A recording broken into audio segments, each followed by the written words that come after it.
Today I've got the Redmi 5A, which after ordering it off AliExpress I ended up waiting around about a month and they finally arrived. As we can see on the back here, it's got the Snapdragon 425, supports up to 128 gig micro SD, 13 megapixel camera, 5-inch screen, pretty comparable to the Redmi 4A, which I've previously had. This one I've already opened up previously just to install some tempered glass on there, but apart from that, the rest of it is unchanged. Tempered glass had a really good fitment, which I was quite happy with, covering at least about minimum of 95%, probably 98% of the screen. Did find it cool how it had two separate trays here. Top one just being a nano SIM or nano SIM 2. And the other SIM tray down there is a nano SIM / SD card. So you have the option of having all three filled. I did find the fitment of the actual SIM tray to be a bit rough to actually get it back in. I have a micro USB, which I'm kind of disappointed on for the Western market. I was hoping for all Type Cs, but being it's designed for India and China, micro USB is fairly common there, so I guess that's why they stuck with it.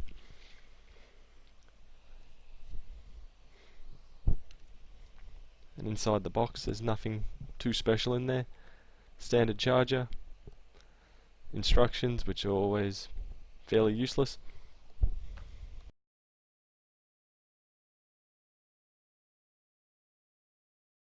On the back here it does mention the bands that it uses: GSM 900, GSM 1800, UTMS 1 and 8, and LTE 1, 3, 7, 8, 20, 38 and 40.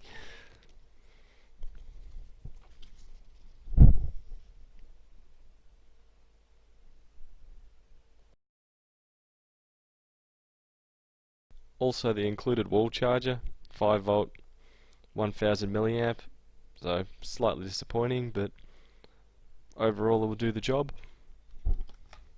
As we can see, it's running MIUI UI 9, which being it's 2018 and it's a brand new model, that's definitely expected.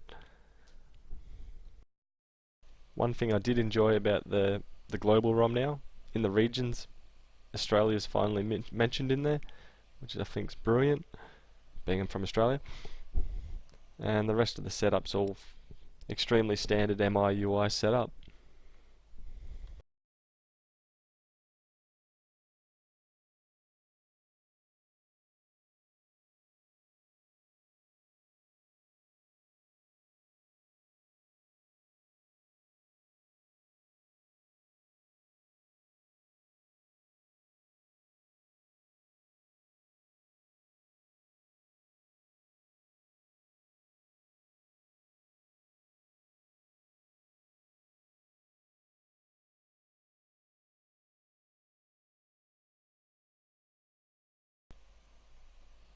Now this part here where it says loading apps down the bottom, I did fast forward it.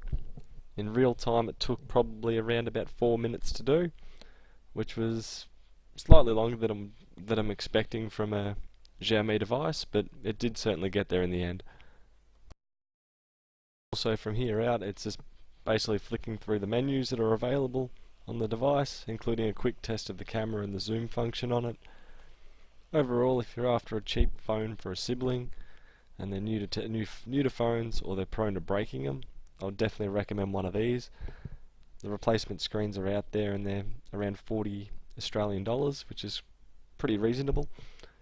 So yeah, for a cheap budget phone, it's worthwhile checking out. See ya.